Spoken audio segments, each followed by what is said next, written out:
Hello everyone. So y'all know y'all digging my bootleg setup, right? But this is how I wanted to do it very simply. All right. First of all, don't get this video twisted, believing that I'm bragging on Lord Reloaded or talking bad about him.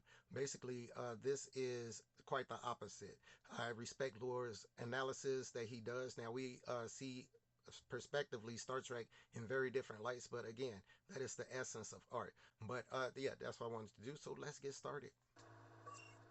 But with the Zenkethi, a mysterious, militarized empire few in Starfleet truly understood. And it wouldn't have been a Now, first off the back, it is an empire that the Federation does quite well understand. We'll get a little bit more into it as he jumps into the Zenkethi a bit, but most of it is, like he is going to say, from Beta Canon. There's very little information in Alpha Canon, but because he opened this thought experiment up to Beta Canon, because of that, there's a lot that we know in Beta Canon about the Zenkethi. they needed to start the wrong one. And the Zenkethi were the perfect target. Now, think about this for a second before we continue on with Laura's video. Out of all the races that the founders could have chosen, why did they choose the Zenkethi? All right, but let's continue. The Zenkethi don't appear to negotiate. They don't send ambassadors.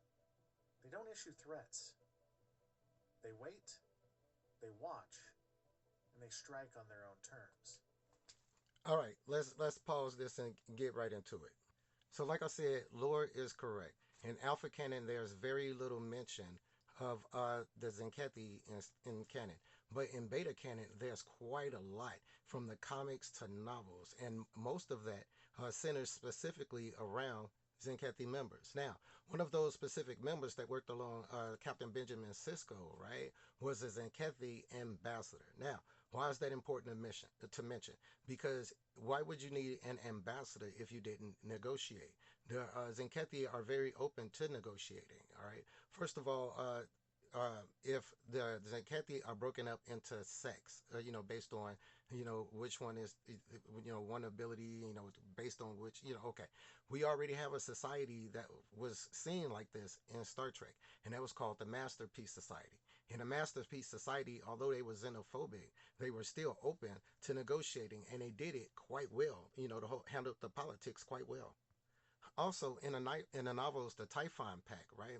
We know that the Zenkethi became part of a coalition that basically spread rumors and false information, propaganda, negative, of course, against the Federation. Why? Because, like Lord said, they had a war, which Benjamin Sisko fought in.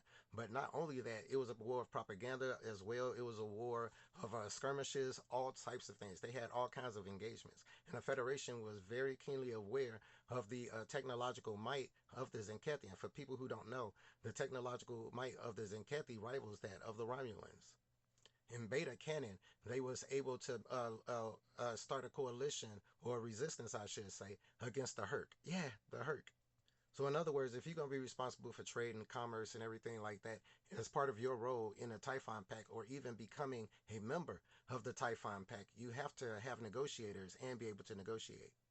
Hell, I venture to say, even to run a society, a culture, any type of civilization, you have to have the ability to negotiate. Even if people, like I said, from the Masterpiece Society, are genetically bred into those particular sects. But let's continue. The Zenkethi government, known as the autocracy, is governed by an archon, Yep, an absolute ruler whose authority is part political, part cultural, and possibly even religious. yep. Their society is believed one that Starfleet couldn't easily control, and one that the Federation couldn't easily explain. Now, let's stop here for a second. So let's continue Lore's scenario through. So Odo failed to stop the founder from firing the torpedoes that would have taken out the Zenkethi colony, right? And that's what happened. Now, one of two things would have immediately happened. One, they would have tried to regain control of the ship to contact the Zenkethi and try to explain exactly what happened. They would have been arrested, okay, and the Federation would have allowed them to become prisoners of the Zenkethi to avert a war. This is supported by canon in, say, the Undiscovered Country, because Kirk did basically the same thing when he was accused of killing the Chancellor. All right, now Another thing is this: if they weren't able to do that, they would sacrifice and destroy their ship. Okay, if the founders didn't already have it set to do so, they would sacrifice their ship and transmit the information to Starfleet before doing so. That hey, we sacrificing our ship to show that there are no more founders. We took care of it. They tried to do this. They caused us to do this, and we did this to stop a war. That's why the founders chose them. They weren't interested in defeating the Zenkathi, they were interested in using them. Right.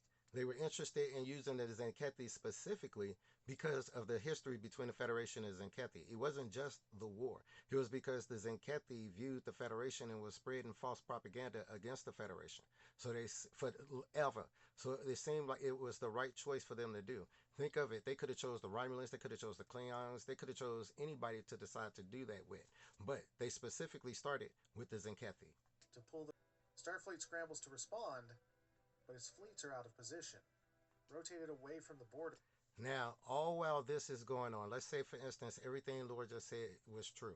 All while this was going on, right?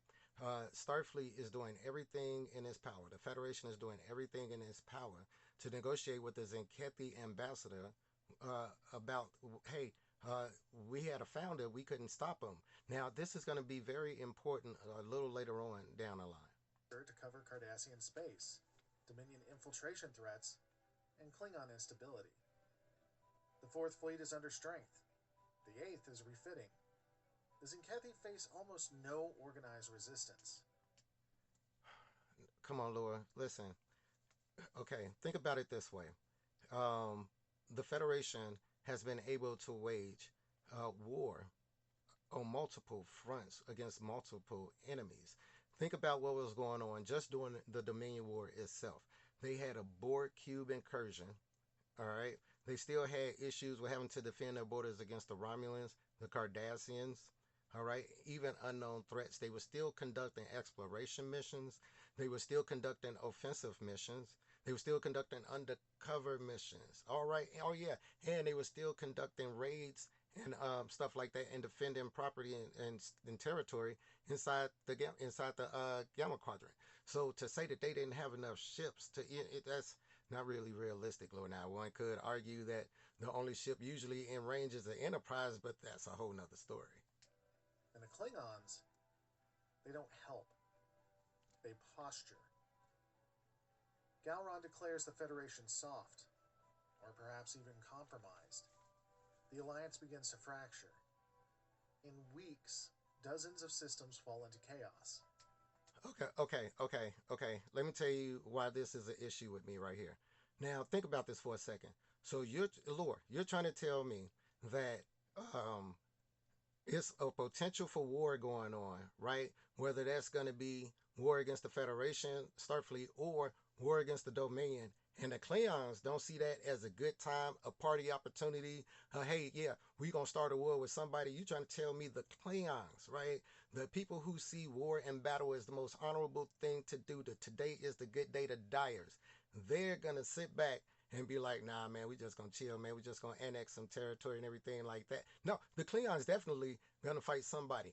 Also, that being said, you forgot about two, excuse me, two very special people that belong to Starfleet that has very high sway and respect with Gowron. And that's going to be Worf and Picard. All right. So you mean to tell me Worf, who was on the Defiant when all this stuff kicked off, wouldn't have been able to get in touch with Gowron and be like, yo, Gowron, man, this is stuff what's happening, man. It's the recording, it's the information, everything like that. We need your help. Yeah, Gowron gonna look at that and be like, oh, okay. And even if Gowron had any doubt, the same thing happened to the Klingons where Martok got taken over by a Klingon and Starfleet ended up helping them. Oh yeah, who's part of that team? Worf. So Gowron gonna totally understand. Yeah, let's continue. Starfleet never meant to start a war, but it did. And the founders, watching from across the quadrant, haven't lifted a finger because they didn't have to. Well, they lifted quite a few fingers, man. They had already killed the ambassador, man. Went up board Deep Space Nine, gave a bogus mission, got on board the Defiant, sabotaged it, run around the Defiant, killed a few people, all kinds of stuff. Yeah, got into a fight with Odo. Yeah, they kind of lifted a few fingers on that one, Lord. The war was never about the Zenkethi. It was about perception, Okay. legitimacy, control. Perception, legitimacy, and control. Okay, Lord, let's see what you got on that. On Earth, fear takes hold. Background checks intensify, surveillance expands. In some sectors, civil liberties are quietly suspended. All right. So let's talk about what he's with the scenario that he's going into. First of all, we've had both of these scenarios play out in Star Trek canon in several ways. And what didn't happen, everything that lore is going to continue on to say. All right, now we've had officers in Starfleet, infiltrators impersonating officers of Starfleet that basically tried to commandeer a Galaxy class starship to attack a technologically inferior race that they was warring with. That episode was called Conundrum. Think about that for a second. You trying to tell me that that the Federation could get out of that by having a technologically inferior race get aboard the flagship of the Federation. Not only that, take over, impersonate, change everybody's memories, and have them almost start a war that they didn't have nothing to do with.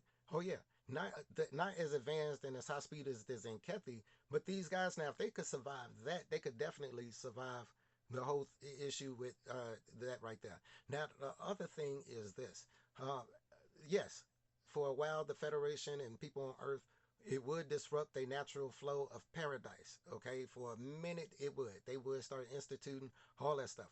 But here's the thing: they wouldn't have to because they've already dealt with this in the episode Homefront.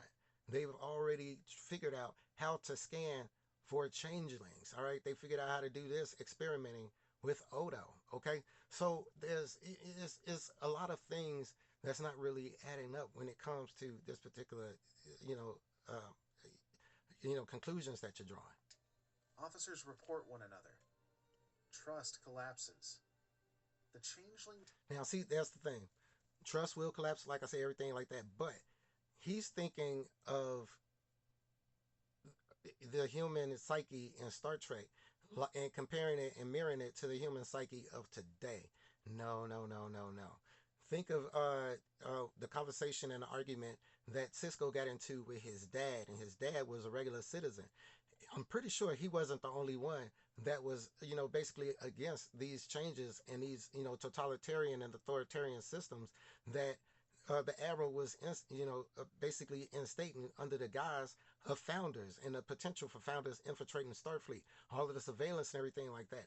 Even the officers who was basically on board getting ready to serve them and betray their oaths and fire on a Defiant, fire on another Starfleet vessel, having their crew believe that the vessel was taken over by changelings. Even they, diehard supporters, eventually turned around and supported their oath.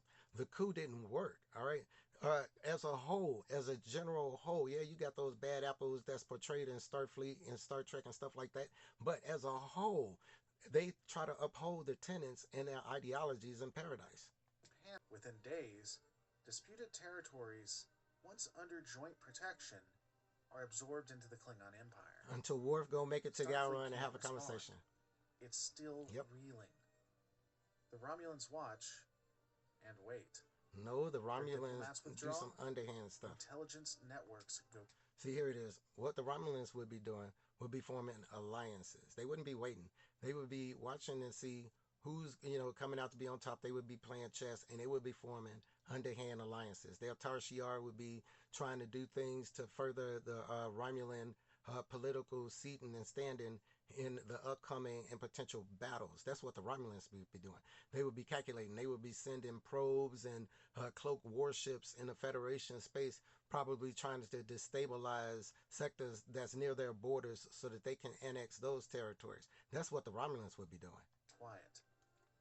Even Bajor, on the cusp of Federation membership, pauses its application. The wormhole remains open. The prophets remain silent. Now, why would all of that happen? The only way that Bajor would pause his application to Starfleet is if under advisement from Benjamin Sisko. Why? Because that's the only time it has ever happened in canon. All right, under advisement of their emissary. Why would the celestial temple be quiet? All right, the only time the celestial temple will be quiet is if the the celestial temple people, the wormhole aliens, was like, "Yo, we closing up for the minute," or the pirate decided they want to go in there and do it. But that's the only two ways, or it was artificially, or artificially closed by one of the powers. That's it. Cisco could communicate with the temple anytime he want to. With the Federation in chaos, Section 31 fills the vacuum. What was once unsanctioned becomes quietly essential. No, no, that is not the role of Section 31. Okay, for some strange reason, people seem to think that Section 31 is some kind of underhand organization. And no, when they underhand when it comes to other stuff like that, when I say other stuff, other civilizations, other planets, other worlds, they underhand when it comes to stuff like that. But Section 31's ultimate goal is preservation of Earth. All right, preservation of the Federation. That's their whole writing into Federation doctrine. Targeted disappearances, silent blacklists. Officers reassigned, reassessed, or removed entirely. Now, think about what he just said. All right, that Section 31 would basically go on assassination sprees, kidnappings, man, reassignments, all that kind of stuff. Now, let's think about what we know from Section 31's first introduction and how they played out in Deep Space Nine and Sloan and his crew. Now, they decided in Section 31 to infect the founders with an incurable disease to basically commit genocide. Nobody was able to find a cure except for Dr. Julian Bashir. Section 31 did everything in their power up until including getting ready to have Julian Bashir drummed out of Starfleet and his career ruined. But what they never did, and they had much opportunity to do so, was assassinate Dr. Julian Bashir. And they had the whole look. This dude had the cure to cure the main enemy of the people who's finna overthrow all of everything Section 31 is trying to protect, and they decided not to kill that dude. All right, so don't tell me they would decide to do it under the potential of the Zenkethi, man. Come on. Starfleet doesn't resist. It Oh my God, Starfleet would definitely resist that. It's been shown all throughout canon. Their Starfleet resists any type of. Think of every speech that happened from every captain in every series of all any conflicts that happened to have had anything to do. The best being from Captain Picard about how much Starfleet values their ideals and standing up for their ideals. Hell, what was it? Cisco even said to old boy Lieutenant Security dude, "Hey, I've learned to not to trust the word of anybody wearing that uniform." adapt. The Founders don't need to conquer Earth. They just need Earth to stop believing in itself. Which wouldn't happen. The Founders didn't win with They will falter. Yes, they will falter. Under certain situations, they will falter. Think of the episode Siege of AR 558, that really famous quote conversation between Quark and Nog, basically to the effect of take away all human comforts and all that kind of stuff, food and all that stuff. Then they turn to the most vile savage, and all that. But guess what? They always do return to the light. phasers, and by the time the Dominion I'm sorry to keep pausing it, but it's a lot to cover. Now, the Zenkethi. First of all, the Zenkethi in Beta Canon had a military admiral that was basically this whole situation happened with them. They switched when I say they, the founders killed this Zenkethi admiral or whatever high military ranking guy. I forget what it was in the comics, but killed him and took him over. All right, and they had a situation where the Zenkethi had to figure out that this dude was a changeling and being impersonated. So they've had a situation in their civilization in Beta Canon before where this has happened to them. So understanding that first of all, the Zenkethi have ambassadors. They're open and fully capable of diplomacy, even though they do not like Starfleet, just like the Master Society didn't like outsiders, but they still was open to diplomacy when it was in their best interest, right? They would find out that Starfleet had the same situation with them. But yes, what the Zenkethi would do is stop the war, but they would continue to use that situation as propaganda against the Federation, and like they have historically done. And finally, the Federation is still bleeding when the real I believe enemy it was arrives. Admiral Tarak, Months into the the Zenkethi War, Zenkethi Admiral, Starfleet is Admiral scattered Tarak. and overstretched. Deep Space Nine is underdefended. The minefield meant to block the wormhole. Okay, Deep Space Nine is underdefended. Now, earlier in the video, Laura spoke about the wormhole in Deep Space Nine being one of the most important, if not the most important, posting and station in Star Trek history. Now, if you think about that, no matter who controls Deep Space Nine and the wormhole, they would heavily fortify it, whether that would be Starfleet or whether it would most likely be the Klingons. Because if the Klingons are not trusting Starfleet according to this particular scenario and are reclaiming territory, the Klingons would definitely take over the wormhole. How do I know this? Because the Klingons have done it in canon. They have annexed Deep Space Nine, all right, for the specific purpose of guarding the wormhole. Now, the thing is this the Klingons would definitely have a sizable armada around the wormhole, and they all, like I said, find war and fighting to be a party good time. All right, so the only thing they're doing is waiting on the domain to come through. If not, having already went through and tried to find some glory and honor on the other side of the wormhole. That being said, if it had any if the Klingons had any opportunity of destroying that wormhole, right? If they even thought that they was gonna lose any of that, they already have that plan in place to collapse that wormhole. Yeah, the Klingons would definitely. It wouldn't be under defended, my man. Was station doesn't stand a chance. Let's not mention Within Cisco. hours, Cisco could just simply ask the prophets, "Yo, prophets, could y'all close the wormhole? Or hey, can you get rid of this armada that's getting ready to come through the wormhole?" How do we know this? Because Cisco did it with did it with the Dominion armada that was coming through in the first place already in canon. All right, so why wouldn't he be able to do it again? Bajoran space is lost, and the Defiant, the ship that started it all, isn't even there. Now, if the Defiant isn't there, that means Starfleet no longer controls the station. If Starfleet doesn't control that station no more, and again, that's where if the Defiant isn't there because that's its posting, right? That means Starfleet doesn't control that station. If Starfleet doesn't control that station, it's definitely not going to be the Cardassians because the Klingons will not allow it. It's definitely not going to be the Romulans because the Klingons and Starfleet will not allow it. Okay, so again, only people in the Beta Quadrant who is going to have anything to do and have the capabilities of securing that wormhole will be the Klingons. So again, it's not under defended. A fourth, entire sectors go dark. Come on, man. Really? Look, let me tell you something. In canon, there's only been a few things that ever made it to sector 001. Let me tell you what that's been. That's been V'ger, okay? That's been a board cube, so the board, all right? And maybe one other thing. Maybe one. Oh yeah, the whale probe. That's it. You don't normally just make it to sector 001 and have sectors just going out. Do you know how many member worlds there are in the Federation? Meaning, do you know how many starships?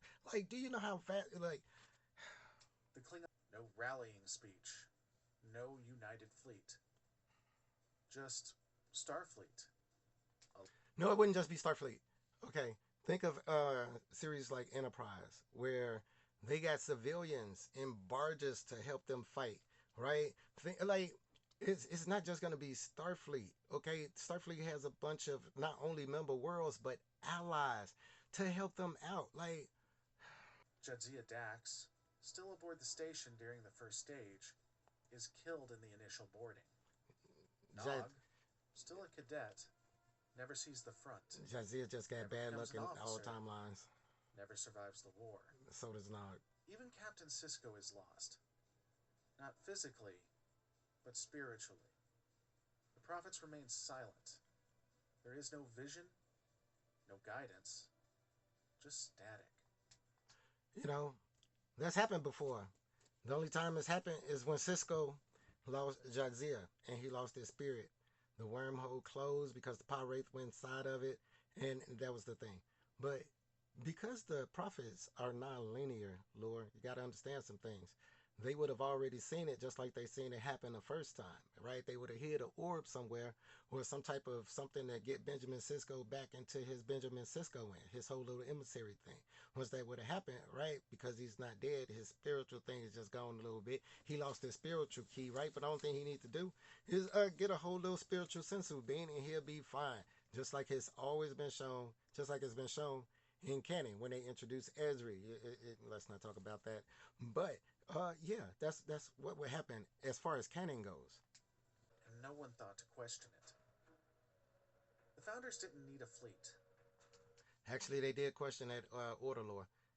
They was questioning the order, which was led them to suspecting the ambassador in the first place. Once everything started kicking off, they started questioning it. Yeah, yeah, they did actually do that in the episode. They just needed, and in a war of deception, hope becomes a liability.